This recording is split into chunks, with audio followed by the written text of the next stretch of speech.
Hey, this is me. My name is Luke. This is my YouTube channel. I, on occasion, film videos, just stream of conscious.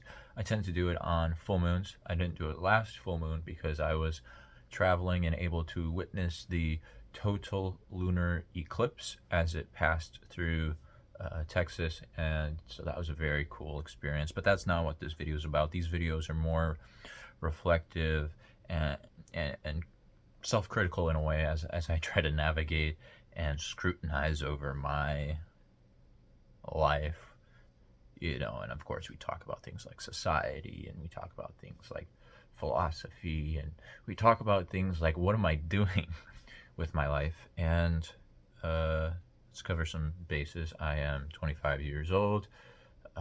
It is the pink moon today, which is exciting. Is it the pink moon? Is that right? Yes, it is the pink moon. Last full moon would have been the worm moon. Is that right? I've been seeing some earthworms. It's pretty cool. Anyway, I am recording this because I want to familiarize. You know,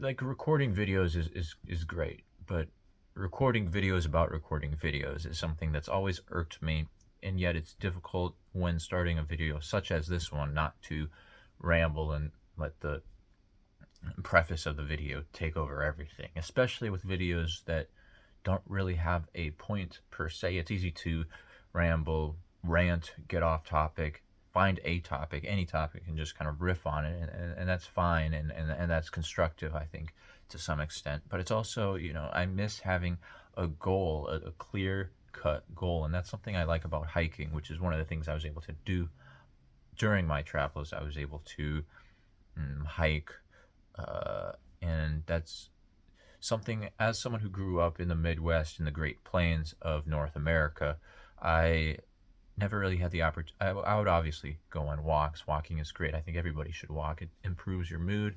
Spend time outdoors.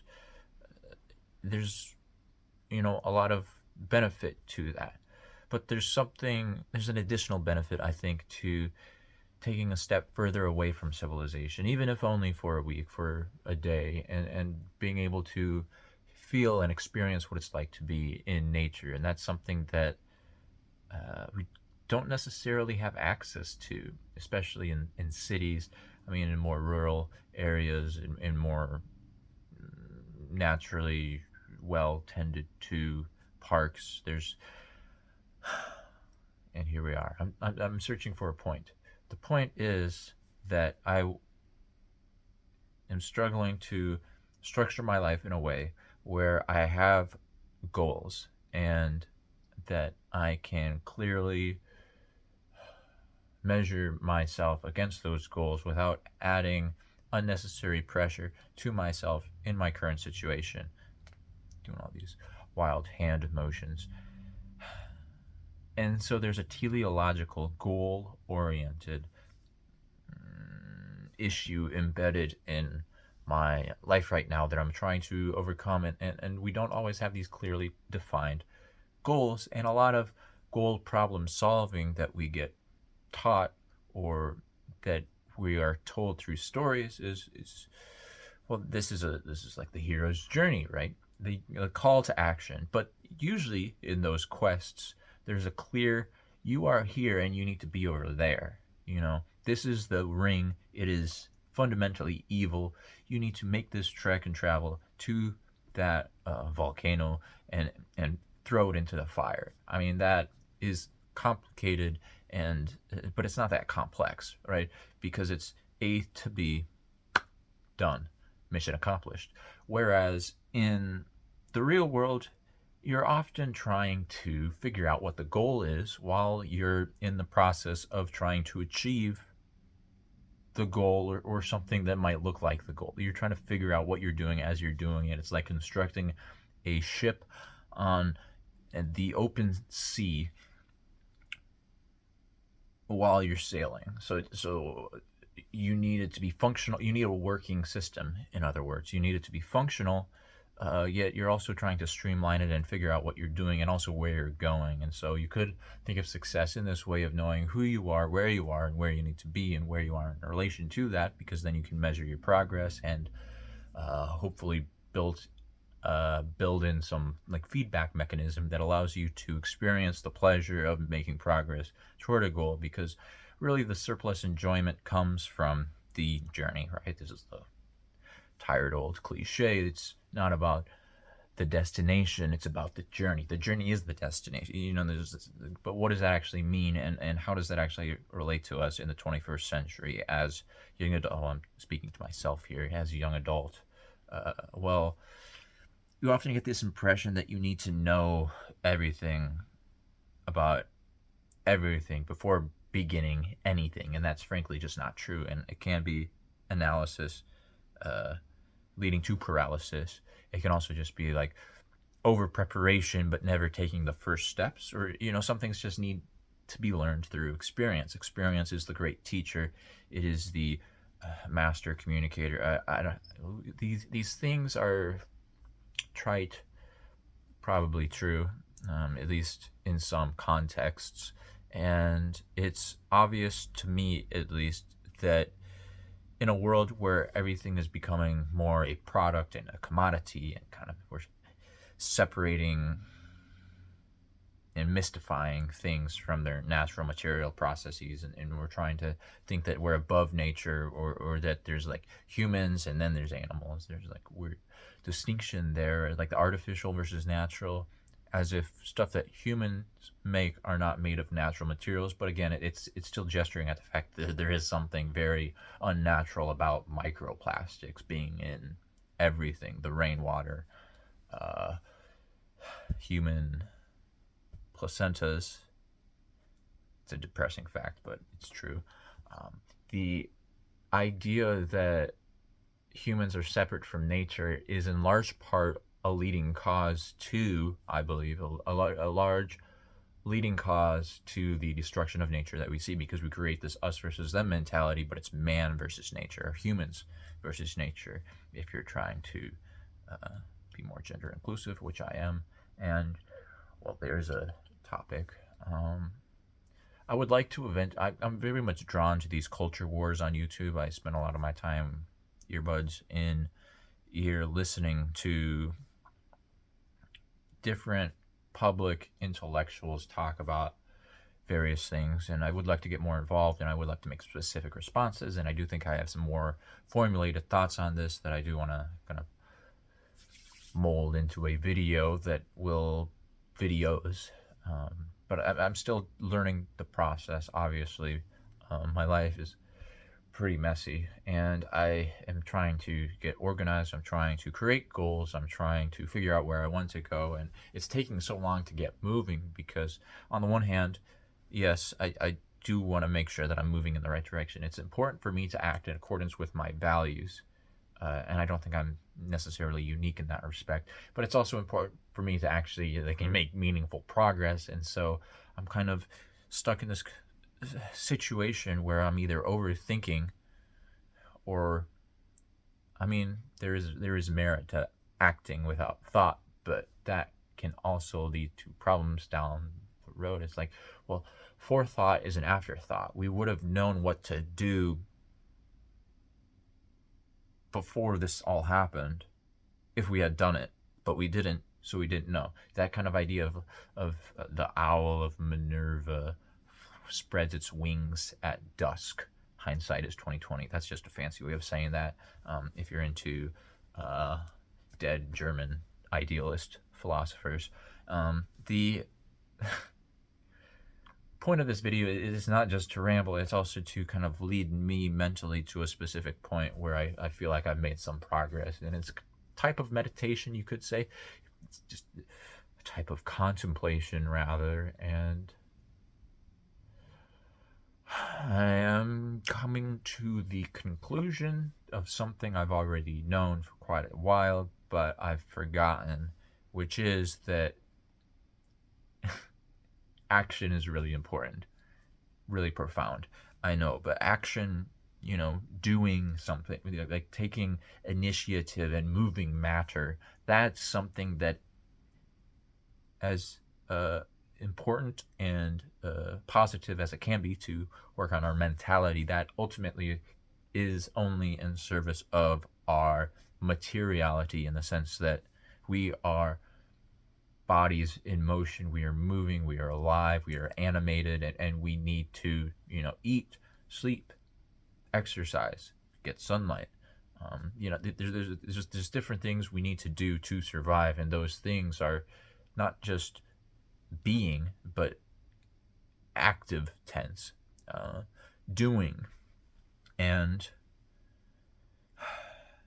a lot of these things turn into habits, and they turn into systems, and they turn into lifestyle, and it's kind of repetitive and can be boring at times. But if you don't have this consistency, or if you don't have this momentum of self-care, let's say, then it's going to be really difficult to do anything else that you would like in life, unless you've been somehow really lucky. And I can recognize in some areas I have been lucky in my childhood to only have to wait this well to have been able to have waited this long to be confronted by the unpleasantries of reality. In some respects, I was sheltered in some sense, and so now that I'm alone in the world, or at least out on my own, I'm independent. I still have, my partner. I still have my close friends. I'm still able to be social to the extent that I want to and can be, even though I'm more inclined to be introverted and a homebody most of the time. There's some fear of the outdoors, but also when I'm outdoors, there's also fear of coming home, because it's such a mess and it's a clutter. And so there's kind of this: objects in motion stay in motion, objects at rest stay at rest. All this to say, and to return to the point, what am I doing with my life? Well, I'm figuring out what the heck is going on this planet, because if I can be honest, the education that I received was vastly incomplete. And so I feel like, even though I can recognize some things intellectually and acknowledge them on a cognitive level, it's another thing entirely to be able to comprehensively understand them and to integrate them into a way of being in the world that's functional and operating at a level of awareness that's able to manipulate external conditions with intention to an uh, to an end that I believe is positive, is good. And I want to be careful there, because obviously anytime you make moral assertions and make claims about what is good and what is bad, there's a lot of subjectivity at play, even if you do believe in objective ethics, which, there's still the fact that ethics are interpreted and lived through flawed human beings. I mean, does it make sense to talk about humans as flawed? In what context? Again, we get into kind of iffy language depending on the particular worldview that people subscribe to. I'm probably open-minded to a fault, and that's something I'm trying to work on, in the sense of not becoming more closed-minded, but becoming more self-responsible and assertive in my needs, and being able to take initiative to speak my truth, as it were, into a situation, and not necessarily just go with the flow, or be chaff in the wind, or be a pushover. In other words, I want to be able to stand my ground and know what I stand for. But in order to do that, I need to practice a kind of groundedness that I can relate to in my day-to-day life, so that I can know who I am, to the extent that there's a me that even exists. Because when you get down to the distinctions of self, a lot of them can go extinct. It's really just a feeling, and it's kind of arbitrary. And to the extent that there is a real me, or an authentic self, I think it is still possible to have, personal agency and self-determination, even in a world where it's probably more deterministic than reliant on free will. But that's a topic for another video. That's just the stuff that's been in my headphones recently, is the free will determinism debate. And how that can be semantic in a lot of ways, but also has real practical effects on how we live our lives. But people disagree about what that actually means. And all this to say, I had this kind of epiphany the other day while I was at work, and that was the synonym dissolution and disillusion. Dissolution as in dissolve, as in like a tablet dissolves into water, a dissolvent, and disillusion as in disillusionment, illusion, disillusion being no longer under a veil of,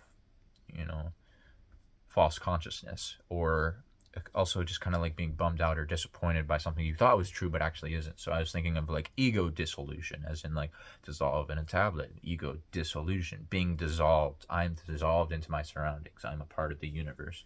And also disillusion that follows the disillusionment of, this is rather convoluted, but I find it interesting.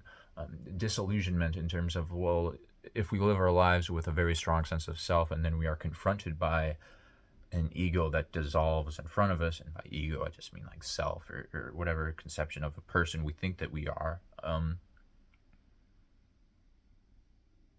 that can lead to, kind of that bummed out feeling, and not really knowing where to go, and the directionlessness that I'm still kind of quarreling with within myself, to the extent that there is a self that facilitates that quarreling.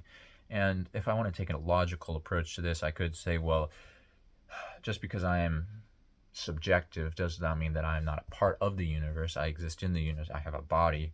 And so to the extent that I am in the universe and my body is made of material that is in the universe, then I am, in some sense, the universe, and the universe is me. Therefore, the universe is conscious. If I am awake, the universe is awake. And, you could say that's a trick of language, but isn't all language a kind of trick? It's just sounds. It's just visuals. I mean, it could be like braille with touch, but the idea is that we're coding and decoding and representing, and it's a stand-in for the real thing, if there is such a thing as the real thing. There's a signifier and the signified distinction, but really it's just a finger pointing at the moon. And if you're looking at the finger pointing at the moon, you've missed the point. The point is not the point. The point is what is being pointed at. And it's a bit late here, so I'm going to wrap this video up with that. But yeah, thanks for watching. If you did get this far, I'm still experimenting with this channel. If you found any of this interesting or helpful, please leave a comment. I hope you stay hydrated, sleep, diet, exercise. Those are the things that make us alive. Sorry, I just noticed that some of the Christmas lights are out.